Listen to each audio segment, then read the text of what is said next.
welcome to another episode of the On Trade Network sessions. My guest tonight is an all-round great guy, good friend, and he knows a lot about cider. Alex Sheen from Sheppy Cider. Hello.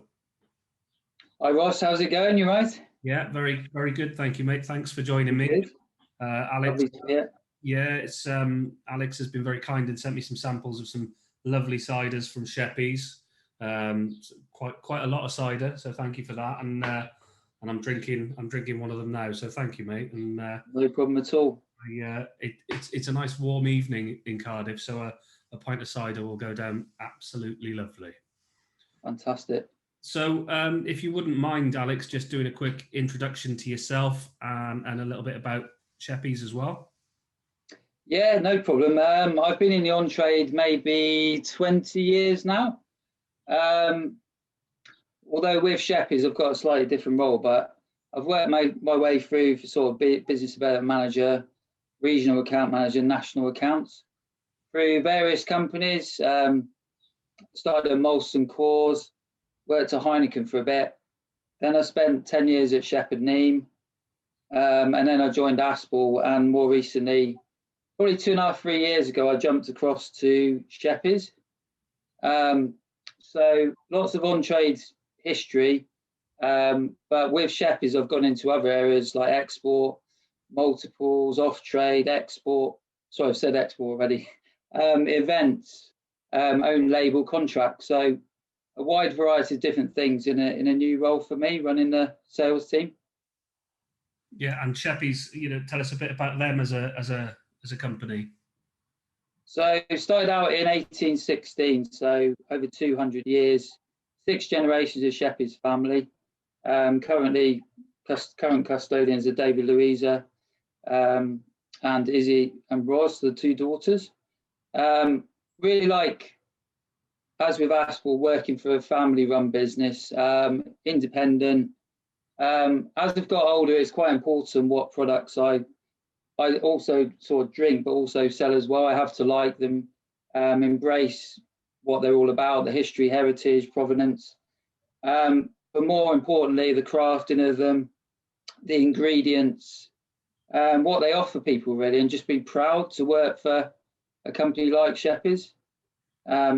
So I've really enjoyed probably having more input into a smaller business that's looking to grow and wanting someone with a bit more experience that's got, networking contacts that can almost add to what they've got at the moment that they haven't had before. So they brought me in as they're looking to scale up the business and basically use my skills or knowledge to help them with that. So whereas before I probably wasn't involved as many decisions on what direction the company takes or what it does, I've been much more involved in that side of things, which I've really enjoyed. Yeah. I think, you said about, wanting to work for a company, where you enjoy and love the products. I think it just makes it a whole lot easier to sell, I guess, doesn't it? If you believe in your product and you get to be that involved in the process, then that can only be a good thing. And I think that comes across when you're talking to customers. So yeah. Yeah, I think the enthusiasm or confidence or your belief in what you're selling is probably you consider the best of what there is. It kind of, when you go into a call or speak to about it, it comes across in those conversations and people are interested to know more. Yeah. So that's where I really enjoy things. And I think you've got, you can read every sales manual out there for tips on how to sell. And you know what? None of it's worth the paper it's printed on if you haven't got a bit of belief and passion behind you. Because, particularly in the on-trade, buyers in multiple pub operators or pub landlords that you're going into selling to directly, they can see straight through a sales pitch a mile away. They're a lot smarter than we are. So you've got to demonstrate a bit of passion, haven't you? Yeah, like you said, if you go in without the confidence or the products you don't really believe in them, they could smell it within the first sort of 2-3 minutes. Yeah. And I've never really wanted to be in that position. I've just always wanted to sell something that I drink myself and I want to talk or enthuse about. And yeah, I've been lucky enough to work with some great brands or companies over the years. And I've been quite careful on who I've chosen to work with or for, Yeah. because I need that feeling of going in somewhere and just selling and knowing it's a good thing I'm offering, whether they take it or decide it's not for them. Yeah, this is actually a really good conversation for particularly for sales professionals in our group, because we've talked a lot about pubs and that side of things, and obviously there's been a lot of talk about the pandemic, but it's really good to have that talk to sales professionals about choosing where you go to work, what products you represent, and having a real think. And you've worked for some great brands, and we first met when you were at Shepherd Neame, and there was some great brands in that business, but it's just making sure that you're not just jumping to sell anything. You're going to do a lot better as a salesperson if you believe in what you're selling, and whatever category, whether you're looking at spirits brands, whether you're looking at food brands, and just knowing that you're working for a passionate business. And it sounds to me like the Sheppys business is as a family run business. They're still passionate about developing and growing their brands and their business. So that comes through then when you're armed with that knowledge as a salesperson working for a business that's supporting you. I guess that's I don't I'm not gonna I don't go into to talk to buyers and customers with a sales technique. I don't use sales techniques. That's probably No, I agree. This is probably doing me out of any future promotions anywhere, but I'm a people person, and I hope people know me and know that I wouldn't be in front of them with a product if I didn't think it was the right product for them. And that's a reputation you build within our industry. So there's a few good people like that out there, and I'd say you're one of them. So I appreciate that. And yeah, a lot of people we pretty much all stay in the industry. We move around different companies at different times. Whether we choose to do that or not, sometimes is out of our hands. But those choices we make and the people we work with, they understand, and you build up that trust or relationship with customers. And when you move on somewhere else, they'll do you a favour or not, but you've still got to have a product that's right for them. So you have to think about that before you approach them again, or what's right for them. Yeah. So it's knowing what your customer wants and finding a need or adding value to their business, not just selling it because you have to. Because when you walk in somewhere or walk past it or speak to someone, whether it fits the criteria for your product. And it's not a snobby thing, it's just thinking smart of whether it's right or not. And you get that gut feeling as a salesman.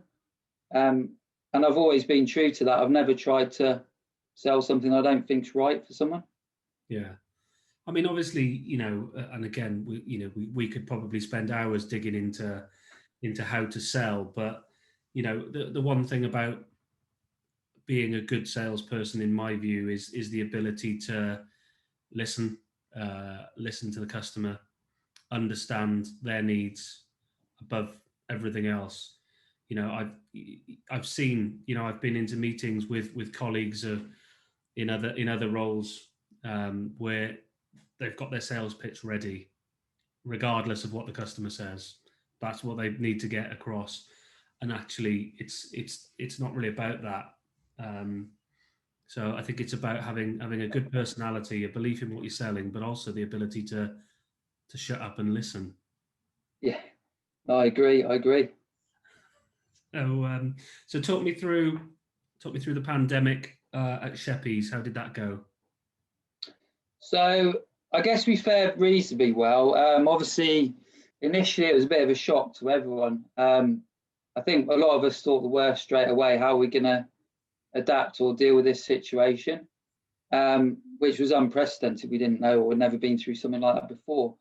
So we just had to think of ways of managing or dealing with the situation as things changed during the period of sort of 12 to 18 months we've been through. We're lucky enough to deal in a lot of channels. So we're not on trade focused necessarily. We've got, as I said earlier, the different sectors I look after or work in. So a lot of the focus was on the areas that were still open that we could talk to or do more business with. But what I also did was spend a lot of time keeping in touch with those customers that couldn't trade. How could I support them in any way at all, even if it was minimal trading?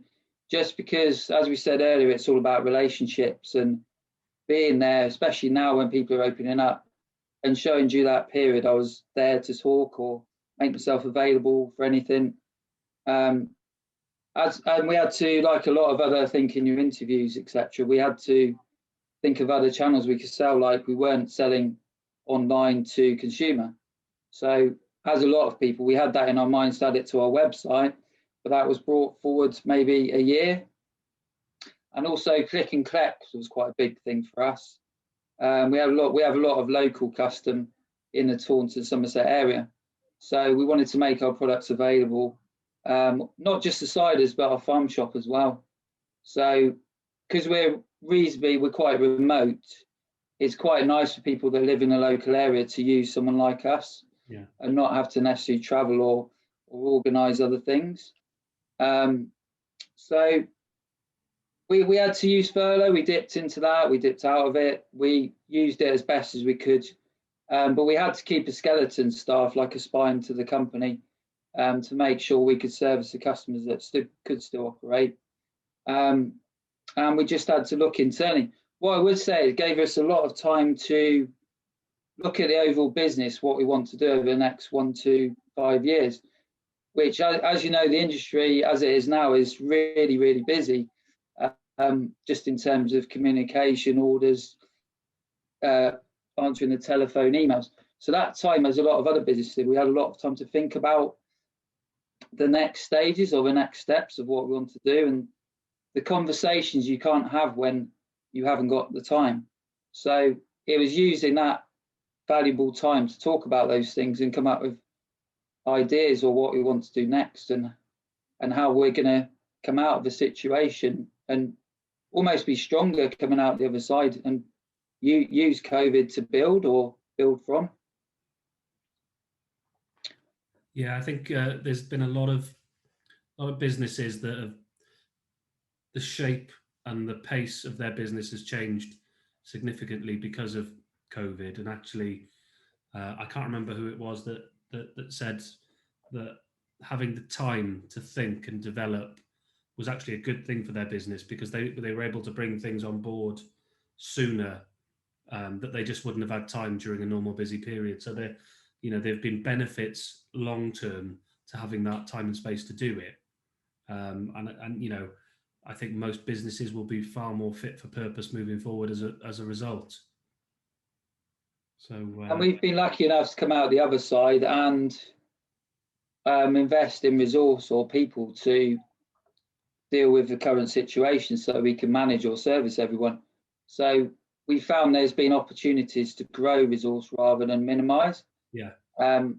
And yeah, I'm lucky enough I've been able to do that, because it's gone from nothing to everyone wants something yesterday or now, or and because sort of during that 12-18 month period there was very limited resource, it's been great that we can invest in people and increase our resource out in trade, which is really important for us as we're looking to grow our business in the future or going forwards. Yeah, brilliant. So talking about moving forward, because that's what it's all about, what's your plan? So we've recently sort of had a sit down and put a 5-year plan together, which maybe we hadn't structured or done as much because we've had the time to be able to do it. So obviously growth's on our agenda, maintaining, managing what we have, making sure our existing customers are looked after as they should be. And then it's really having the resource to talk about our ciders more, get more people or consumers tasting them or drinking them. We've invested quite a lot in marketing, PR, social media. So it's not just me out on the road selling, but it's also communicating through other avenues like social media, PR, which maybe we haven't done as much before. What we find is once people try the ciders, they like the taste of liquid. They'll stop them. But there's a lot of people out there that haven't heard of us or tried them to know whether they're good, bad, or indifferent. So for the size of our business to grow it, we need to put the product in more people's hands and give them that experience of tasting our ciders or drinking them. So there's different areas, but we can see a big opportunity right now for what we have to offer. It's just how we communicate that to people and get them to buy into what we do, how we make our ciders, what value they can add. So that's really cross departments also working together to grow and investing in resource, not just in the local area, which we're focusing on, but also further out where people may not have seen us or much or experienced what we have to offer. So it's exciting times for us. I've really enjoyed my time so far, but I feel I'm on the start of a journey. And I'm really excited what we can do in the next 3, 4, 5 years with the people that are at Sheppys already and those that join us. Brilliant. Well, what I would say that, I mean, obviously I knew of Sheppys, and I've tried some of your ciders before, and obviously I've seen you at many a trade show. I was quite surprised when you sorted some samples out for me, and there was a little booklet with the range, just how many different varieties you produce. It's a really good range, and obviously there's some fruit ciders, there's low alcohol, and then you've got some of the kind of specific apple variant ciders and cloudy and original and whatnot. And it's a pretty big range, isn't it? Yeah, I mean, the consumers has changed over the years. Where we were a traditional cider producer, which was like, you produce apple cider basically made from apples or without too many additions or changes to what people have always drank. But as you know, consumers changed over the last sort of 10, 15 years. They want to drink fruit ciders, they want to drink low alcohol, they want single variety ciders. They want to try different things or have different experiences. So we've tried to move the business in line with the consumer to offer them our version of that. So yeah, we've probably got 20 or 30 ciders just to cater for every flavour profile, every taste, every consumer customer there is. Wow. We'll have a core range, we'll have sub ranges, specialist ranges, low alcohol, which we may choose to develop further. It's just seeing what the consumer wants and offering the best that we have. So what would be your probably most popular 2 or 3 ciders then? So I'd say our best cider is our Vintage Reserve, which uses the best apples from the harvest at the end of the harvest, which is 7.4, which is one of our strongest ciders. But that is our best selling probably cider in the multiples off trade. Obviously on trade 7.4 is a little bit strong. But we're lucky enough to have our 200 cider, which was to celebrate 200 years, which is a derivative of the vintage at a lower percentage. Yeah. So yeah, what you get from that is a sessionable vintage effectively. So all the flavours and everything else, but a lower strength, so you can enjoy it, but it's not as strong that you can't have 2 or 3. And then probably the raspberry seems to be very popular. Probably not as sweet as some other fruit ciders. Oh, yeah. It's called cider with raspberry because you can still taste the cider, and that seems to go particularly well in the summer.